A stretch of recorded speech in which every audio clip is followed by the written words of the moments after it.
जय हिंद साथियों। स्वागत है आपका मिस्टर एग्रीकल्चर एकेडमी के ऑनलाइन प्लेटफॉर्म पे। तो साथियों, जो अपन ने सीरीज स्टार्ट कर रखी थी पशुओं के बारे में, जो अपन बात कर रहे थे, जो रिसेंटली अपन ने कैटल डिजीज के बारे में पढ़ा था, कुछ पोल्ट्री की पढ़ते हैं, कुछ कैमल की पढ़ते हैं, उसी सीरीज को अपन आगे कंटिन्यू कर रहे हैं। और आज का जो टॉपिक रहने वाला है, बहुत ही शानदार टॉपिक आपका रहने वाला है। अब मैं शानदार क्यों कह रहा हूं इसको, क्योंकि पिछला आपका अभी रिसेंटली जो आपका एग्रीकल्चर सुपरवाइजर कृषि प्रवेशक का जो एग्जाम हुआ था, उस एग्जाम के अंतर्गत जो बच्चे इस एग्जाम को दे के आए हैं उनको पता है भी अपने वाला सब्जेक्ट यानी कि पशुपालन के जो पर्सन आए थे वो कुछ अजीब आए थे।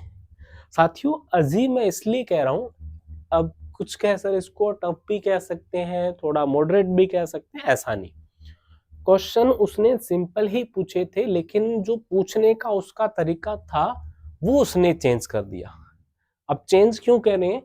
क्योंकि अभी तक आपके एग्जाम में जो प्रश्न पूछे जा रहे थे पशुपालन में से, वो बहुत ही सिंपल तरीके से पूछे जा रहे थे और हमें वो आदत ही नहीं थी भी नए तरीके से भी प्रश्न वो पूछ सकता है। तो आज के टॉपिक में अपन चर्चा करेंगे साथियों, अभी जो पिछला आपका एग्जाम गया है एग्रीकल्चर सुपरवाइजर, उसमें एक क्वेश्चन पूछा गया था। आज वाले टॉपिक में जो अपन चर्चा करेंगे भी कैसे एग्जामिनर ने वो क्वेश्चन पूछा और आने वाले एग्जाम में वैसा ही क्या क्वेश्चन और बन सकता है। तो क्या क्वेश्चन उसने पूछा और क्या और क्वेश्चन बन सकते हैं, उनकी चर्चा करेंगे ना आज की क्लास में। तो क्लास को लास्ट तक देखिएगा, कुछ इंटरेस्टिंग फैक्ट भी बताऊंगा मैं आपको और उस क्वेश्चन के बारे में भी बताऊंगा जो पूछा गया था। तो चलते हैं साथियों, आज की क्लास जो पढ़ेंगे अपन, क्या है, काफ मैनेजमेंट, यानी कि नवजात बछड़े का पालन पोषण के साथ साथ आज की ही क्लास में अपन पढ़ेंगे पशुओं की आवास प्रणाली। दोनों बातें करते हैं अपन। तो आज की जो क्लास रह जाती है साथियों, वो अपन बात कर रहे हैं नवजात बछड़े का प्रबंधन, यानी कि काफ मैनेजमेंट। अब काफ मैनेजमेंट में होता क्या है? नवजात बछड़े का पालन पोषण करें ना अपन, तो किसकी बात करें अपन? बछड़े का पालन पोषण, बछड़े का पालन पोषण की बात करें। अब पालन पोषण की साथियों बात करें ना, तो आपको तीन बातें याद रखनी है। स्टार्टिंग के अंतर्गत क्या होता है, आपने देखा होगा जैसे ही बच्चे का क्या होता है, जन्म होता है, तो सबसे पहले उस क्या किया जाता है, उसके मुंह की म्यूकस झिल्ली को हटाया जाता है। किसको? मुंह की म्यूकस झिल्ली को हटाया जाता है। ठीक है, पहली बात तो ये। दूसरा क्या किया जाता है, प्लेसेंटा को काटा जाएगा। क्या किया जाएगा? प्लेसेंटा को क्या किया जाएगा? कट किया जाएगा। तीसरा, फिर उसे खाना वाना स्टार्ट करते हैं, यानी कि खींच पिलाने का कार्य किया जाएगा। तो पहले ये तीन काम अपन को ध्यान में रखने हैं। क्या क्या रह जाते हैं उनकी बात कर लेते हैं। जैसे ही बच्चे का जन्म होता है तो बच्चे के माउथ के अंतर्गत, जहां से अपन कहेंगे वो श्वास भी लेगा, तो श्वास पे क्या है, एक झिल्ली होती है जिसे अपन म्यूकस झिल्ली कहते हैं। तो सबसे पहले उस म्यूकस झिल्ली को हटाया जाता है। अब कैसे हटाते हैं, आपने बहुत बार ये भी देखा होगा भी पशुपालक क्या करता है, बच्चे को मुंह से, अपने मुंह से जैसे श्वास देने की कोशिश करते हैं या थोड़ी बहुत हवा देते हैं अपन, जिससे क्या है वो म्यूकस झिल्ली हट जाए और जो बच्चा होता है वो अच्छे से श्वास लेना स्टार्ट कर दे। फिर आती है प्लेसेंटा। प्लेसेंटा क्या होती है? प्लेसेंटा वही एक अपन बात करते हैं, एक चैनल होता है आपका बच्चे और मदर के बीच में। उसी प्लेसेंटा के माध्यम से ही बच्चे को माँ के गर्भ के अंतर्गत पूरा डाइट यानी कि उसे पोषण संबंधी सारी चीजें उपलब्ध करवाई जाती हैं। तो जब बच्चे का जन्म हो जाता है तो उस प्लेसेंटा को भी कट किया जाता है। उन्हीं बातों को अपन करते हैं।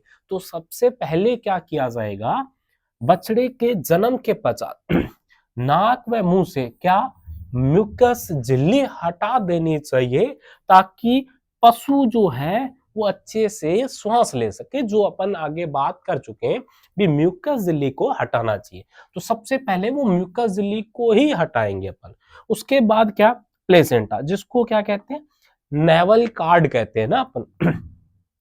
तो प्लेसेंटा को क्या किया जाता है, और जो बछड़ा होता है उसके शरीर से 1-2 इंच छोड़कर बांधते हैं, ठीक है। भी आपने बच्चे का जो शरीर है, मान लीजिएगा बच्चे का शरीर है, उससे 1-2 इंच छोड़कर बांधते हैं।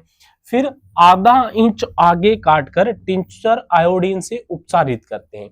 यानी कि आपने क्या किया, मान लीजिएगा ये आपका क्या है, बच्चा है, बच्चे का ये क्या है, नेवल कार्ड है, इसको 1 से 2 इंच तक तो अपन क्या करते हैं, इसको बांध दिया आपने, ठीक है। बच्चे के नेवल को यानी कि प्लेसेंटा को 1 से 2 इंच छोड़कर आपने बांध दिया। फिर इससे आधा इंच और बढ़ते हैं अपन, और फिर इसे क्या करते हैं, कट कर देंगे। ये सारा अपन क्या कर देंगे, कट कर देंगे। तो फिर इस कटे हुए भाग को जो बछड़े के साथ जुड़ा हुआ है उसको क्या करेंगे, उसको अपन क्या करते हैं, टिंचर आयोडीन से उपचारित करते हैं। एक आपने देखा एक बॉटल आती है ना टिंचर आयोडीन से, फिर उसे कटे हुए भाग से उसको उपचारित कर देते हैं। वो इसलिए है भी कहीं यहाँ से उसे बीमारियां वगैरह ना लग जाए, किसको, बछड़े को। तो ये 2 काम आपको पहले करने, म्यूकस झिल्ली को हटाना है और प्लेसेंटा को कट करना है। फिर आता है जो अपन पढ़ चुके थे, फिर आपका आता है नवजात बछड़े का भोजन। तो भोजन क्या होता है साथियों, सबसे प्रमुख जो भोजन माना जाता है वो माना जाता है खीस।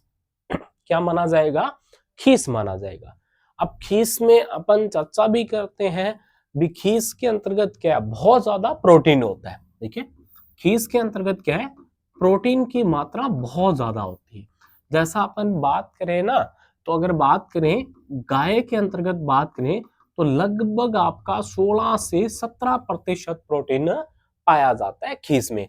और यही डाटा अगर अपन भैंस में बात करें तो भैंस में आपका 20 से 21% आपका क्या है, प्रोटीन पाया जाता है।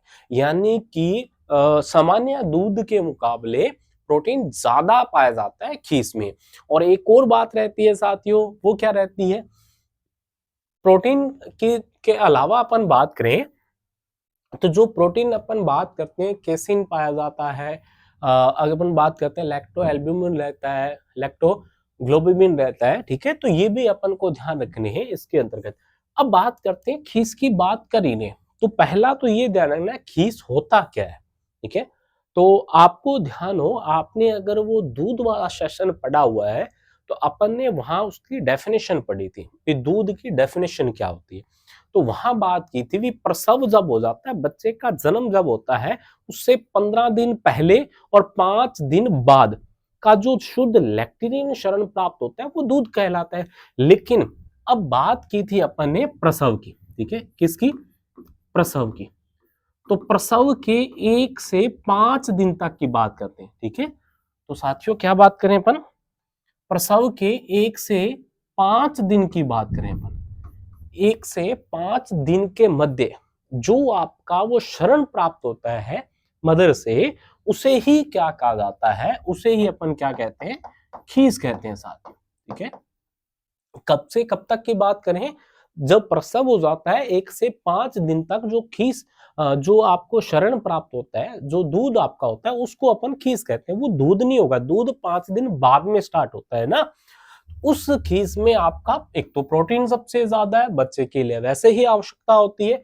अब आता है भी इस खीस को कब पिलाना चाहिए और कितनी मात्रा। तो क्या रहता है साथियों, जन्म होने के 1 से 2 घंटे के बाद ही उसे क्या है, खीस पिला देना चाहिए। जन्म हो जाएगा, म्यूकस झिल्ली आपने हटा दी, दूसरा काम क्या किया, दूसरा उसकी प्लेसेंटा को कट कर दिया और फिर 2 घंटे बाद उसे खीस पिला देंगे। ये जो अपन कार्य करते हैं वो 3 से 4 दिन तक चलना चाहिए, क्योंकि 4 दिन तक, लगभग 5 दिन तक ही आपका क्या, आपको खीस मिलेगा। फिर मात्रा कितनी रखते हैं, ये तो समय हो गया, मात्रा कितनी रखेंगे, तो बछड़े के शरीर बाहर का 1/10 भाग, यानी कि 10वां भाग खीस पिलाते हैं। ये आपका कभी कभी ऐसे भी लिखा हो सकता है ना, तो 1/10 भाग भी लिखा हो सकता है। तो ध्यान रखना, ये भी आपका क्वेश्चन पूछा जा चुका है खीस की मात्रा कितनी पिलानी चाहिए, तो 1/10 भाग, यानी कि शरीर भार का 10वां भाग जो रहता है वो पिलाते हैं अपन। ये बात करते हैं बछड़े का नॉर्मली जो शरीर भार होता है वो 25 से 40 किलोग्राम के बीच रहता है। ये औसतन अपन बात कर रहे हैं ना एक बछड़े के शरीर भार की। फिर आता है भी खीस क्यों पिला रहे हैं, ऐसा क्या गुण है उसमें, तो गुण क्या होता है खीस में, एक तो दस्तावर व रेचक गुण पाए जाते हैं। अगर अपन सीधी सीधी बात करें तो ये तो रहता है, एक तो उसका पेट साफ कर देता है वो खीस, ठीक है, क्योंकि पेट के अंतर्गत भी बहुत सारी अशुद्धियां होगी, ठीक है। क्योंकि अपन रेचक वाला पढ़ के गए थे, मृदु रेचक पढ़ के गए थे अपन, औषधियों में पढ़ते हैं तो वो क्या करता है हल्के से दस्त लगाता है, यानी कि पेट की सफाई के लिए भी आपका आवश्यक है खीस। और क्या रहता है उसमें, इम्यूनोग्लोबुलिन यानी कि एंटीबॉडीज पाई जाती है, और एंटीबॉडीज का काम क्या होता है उस बछड़े को, उस बच्चे को लंबे समय तक उसमें रोग प्रतिरोधक क्षमता बढ़ाना। सेम ही आपको याद हो तो साथियों अपन क्या करते हैं, वही कहते हैं ना बछड़े को खीस पिलाना इसीलिए भी जरूरी हो जाता है, उसका पेट साफ हो जाए और उसमें रोग प्रतिरोधक क्षमता बढ़ जाए। नेक्स्ट चलते हैं साथियों, फिर अपन बात करते हैं, जब ये तो हो गया तो तीनों काम हो गए ना, आपने म्यूकस झिल्ली हटा दिया, आपने प्लेसेंटा को कट कर दिया, उसको खीस पिला दी, कब पिलानी है 1-2 घंटे में, ठीक है। फिर बात करते हैं 4 से 5 दिन तक चल सकती है आपकी मात्रा, शरीर का 1/10 भाग, गुण क्या है रेचक का और एंटीबॉडीज पाई जाती है। फिर क्या रहता है, जो उसकी पहली विष्ठा होती है ना, यानी कि वो पहला गोबर करता है पशु, उसको क्या बोला जाता है, उसे मैक्नोनियम बोला जाता है। तो ध्यान रखना, बछड़े की पहली विष्ठा को क्या बोलते हैं, मैकोनियम बोलते हैं, याद रख लेना। और बछड़े का पहला आमाशय जो बनता है वो 4 माह की उम्र में विकसित होता है। आपको याद हो, आमाशय के संदर्भ में याद रख लेना, आमाशय के संदर्भ में याद रख लेना। अब आमाशय की बात करें तो आमाशय के आधार पर पशुओं को 3 भागों में बांटा जाता है, ठीक है। कौन से, रुमंथी पशु, अरुमंथी और सुडोरमंथी। रुमंथी मतलब जिनका पेट 4 भागों में बटा होता है, यानी कि आमाशय। अब कौन से 4 भाग होते हैं, तो वो मैं आपको बता देता हूँ कौन से। सबसे पहले रुमेन की बात करते हैं, सेकंड आपका रेटिकुलम रह जाता है, कौन सा, रेटिकुलम रह जाता है। फिर आपका एबोमोजेस रह जाता है, ठीक है, कौन सा रह जाएगा। फिर अपन बात करते हैं एबोमेजस रह जाता है आपका, एबोमेजस के बाद ओमेजस रह जाता है, कौन सा रह जाता है, ओमेजस रह जाता है या ओमेजम रह जाता है। तो ये आपके आमाशय के 4 पार्ट होते हैं। तो वो कहता है, क्योंकि अपन ये जो 4 पार्ट होते हैं वो रुमंथी वाले में होते हैं, जो जुगाली करते हैं, उन्हीं की बात करें, बछड़े की बात करें अपन, तो वो किस में आएगा, रुमंथी में आएगा। तो जो ये आमाशय 4 भागों वाला है, ये बनना कब स्टार्ट होता है, 4 माह की उम्र में बनना स्टार्ट होता है। फिर बात करते हैं 2 माह तक बच्चे को मिल्क रिप्लेसर देना चाहिए, यानी कि दूध प्रतिस्थापक जो उसकी भूख को मिटा सके, उसमें पूर्ति कर सके। फिर 4 माह की उम्र तक काफ स्टार्टर देते हैं, 4 माह की उम्र तक क्या है, काफ स्टार्टर देना स्टार्ट कर दें। काफ स्टार्टर क्या होता है, अनाजों का दलिया, खलिया, हरा चारा। तो ये ध्यान रखना अपन, मतलब जो एक्स्ट्रा फीड दे रहे हैं वो 4 माह तक। और फिर क्वेश्चन आपका इंपॉर्टेंट क्वेश्चन बनता है भी, जो बछड़ा होता है वो, क्योंकि मोस्टली तो अपन क्या कर रहे हैं, हरा चारा घास वगैरह ही डाल रहे हैं ना, तो वो जो घास होती है वो कब खाना स्टार्ट करेगा, वो ध्यान रख लेना 2 हफ्ते बाद, यानी कि 15 दिन बाद। जब बछड़ा क्या हो जाए, 15 दिन का हो जाए, तो उसके बाद वो घास खाना स्टार्ट कर देता है साथियों। फिर चलते हैं बछड़ा पालने की विधियां। 2 विधियां ध्यान रखना, एक तो सकलिंग होती है, तो यहां अपन 2 ही विधियां पढ़ते हैं, कौन सी, एक तो अपन सकलिंग पढ़ रहे हैं और एक अपन विनिंग पढ़ेंगे। कौन सी पढ़ेंगे, विनिंग पढ़ेंगे। सकलिंग से ध्यान रखना, सै से सकलिंग और सै से क्या याद रख लेना आप, साथ याद रख लेना। वी से विनिंग और वी से क्या याद रख लेना, विछोड़ा याद रख लेना। सिंपल सी बात याद रखना, सकलिंग का मतलब जो बछड़े को मां के साथ रखकर पालते हैं वो क्या कहलाता है, सकलिंग कहलाता है। सै से सकलिंग और सै से साथ, भी बछड़े को मां के साथ रखकर पालना सकलिंग है। वी से विनिंग, वी से विछोड़ा, विछोड़ा मतलब मां से अलग रखकर पालना वो विनिंग है। तो क्या सकलिंग में क्या कह रहा है वो, सकलिंग में कह रहा है बछड़े को मां के साथ रखकर पालते हैं। प्राकृतिक एवं देसी व भारत में यही विधि प्रचलित है, क्योंकि भारत में ऐसा करते भी नहीं अपन, ठीक है। तो अब चलते हैं दूसरी विधि, विनिंग। क्या बताया था मैंने, विनिंग विछोड़ा यानी कि मां से अलग। तो दूसरी क्या है, विनिंग। बछड़े को मां से के जन्म के तुरंत बाद यानी कि 24 से 48 घंटे के अंदर ही अलग कर देते हैं, जिससे वो उनका बॉन्ड ना बन पाए ना। और फिर ये विदेशी गायों में अपनाया जाता है, अपने तो अपनाते ही नहीं है। भैंस में अपनाना कठिन होता है, क्योंकि भैंस का बॉन्ड बहुत जल्दी बन जाता है अपने बच्चे के साथ, बछड़े के साथ। बड़े व संगठित डेयरी फार्मों में ये विधि अपनाई जाती है और इसी को ही वैज्ञानिक विधि बोला जाता है, विनिंग मेथड को। पशुओं में ब्यात के अंतराल को कम किया जा सकता है, ठीक है, ये ध्यान रखना। ये आपका विनिंग मेथड रहता है। साथियों ये ध्यान रखना, ये तो अपन क्या बात करें, ये तो आपने बात की ये तो आपने बात की विनिंग मेथड मतलब मां से अलग। एक और ध्यान रखना, एक वर्ड आता है आपका आर्फन काल्फ, ठीक है। क्या वर्ड आता है आपका, आर्फन काफ आता है।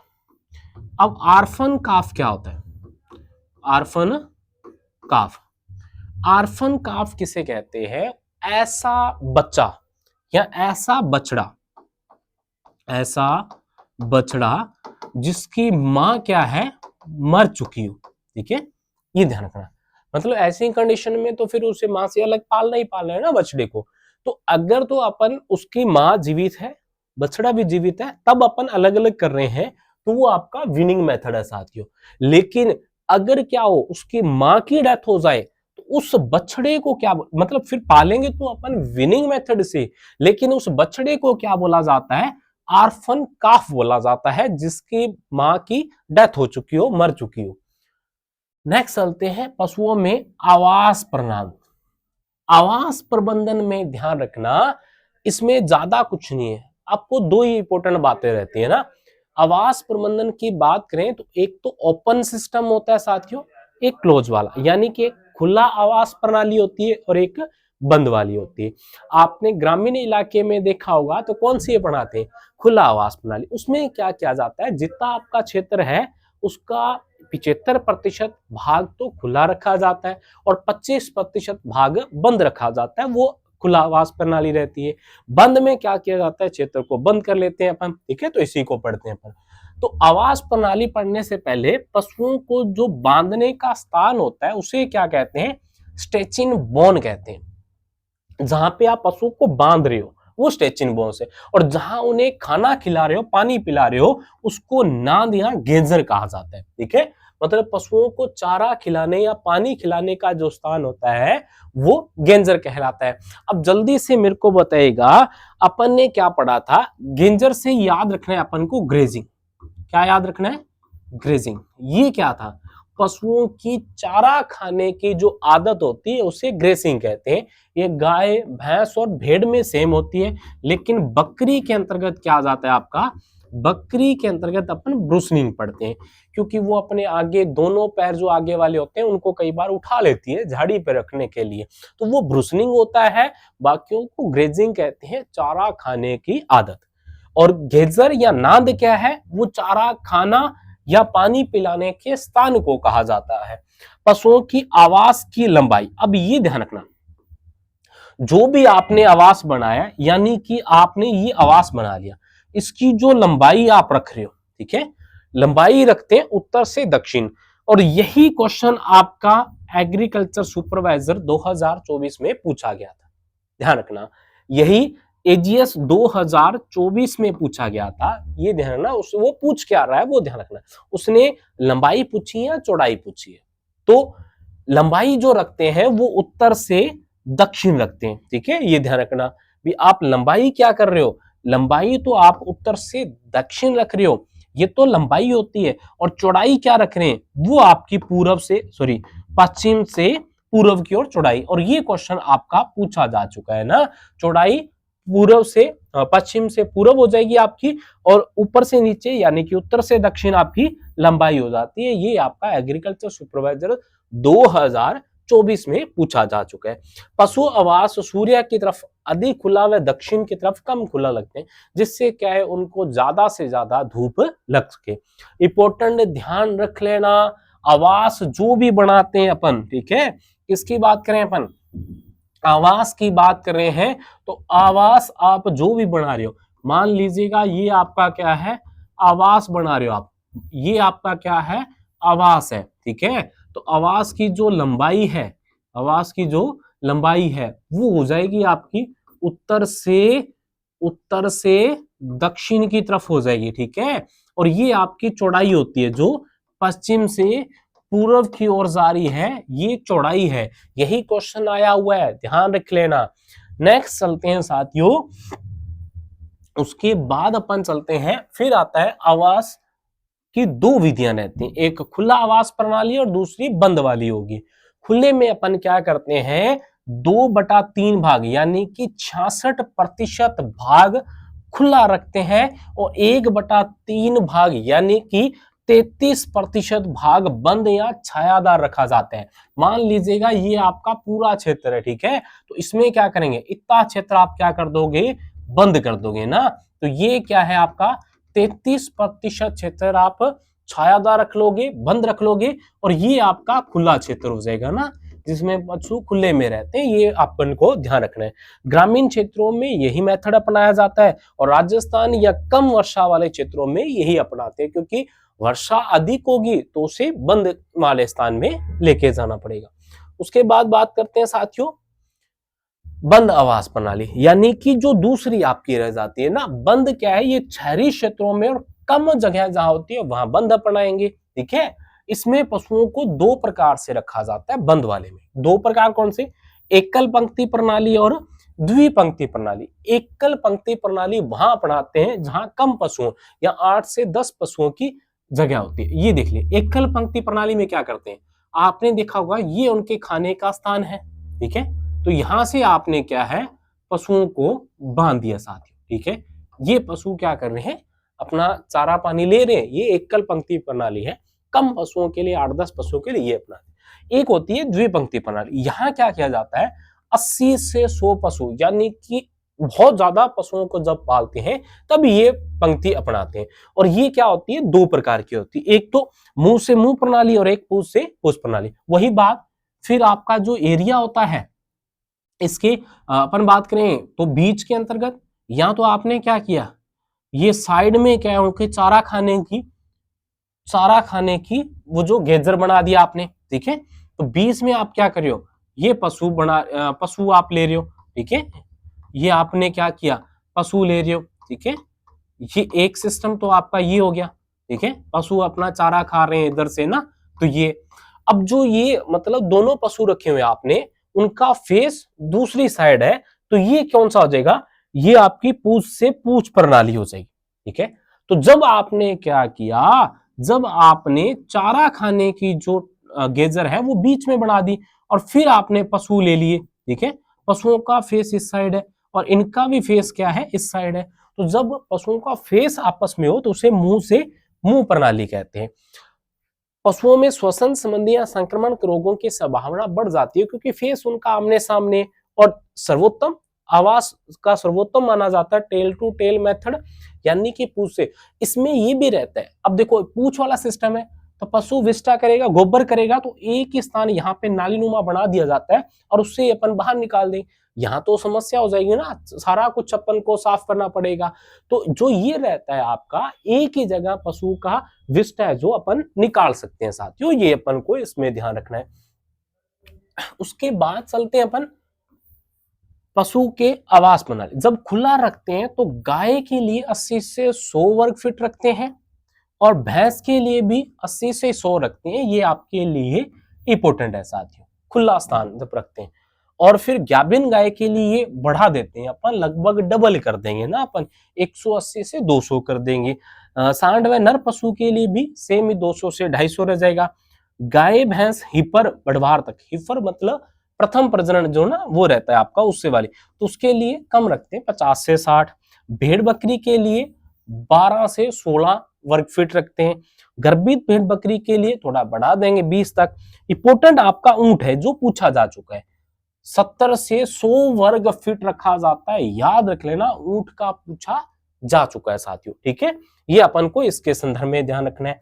उसके बाद चलते हैं अपन, ये बंद वाला है, बंद वाले में बिल्कुल कम हो जाएगा ना, गाय भैंस के लिए 20 से 30 हो जाएगा, और ऊंट का आपको याद रखना है नहीं यहाँ पे।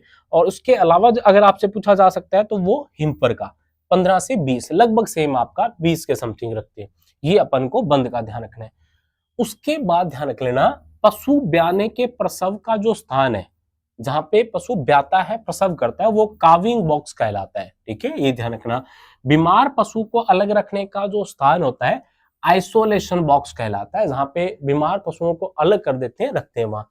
फिर आता है क्वारंटीन या संगरोध, किसे कहते हैं, किसी देश राज्यों से आए पशु को 15 दिन तक अलग रखना। सर ये तो बहुत वर्ड सुना हुआ है ना, कोरोना काल में यही तो चला था, क्वारंटीन कर दो ना, क्वारंटीन कर दो।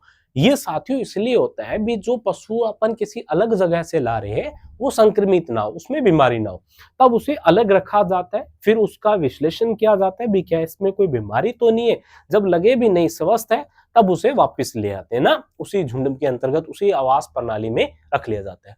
तो साथियों आज की क्लास में अपन इतनी बातें पढ़ रहे थे, अच्छे से याद कर लीजिएगा, अपने अच्छे से नोट्स बना लीजिएगा। मिलते हैं नई क्लास में नए टॉपिक के साथ साथियों, बहुत बहुत धन्यवाद।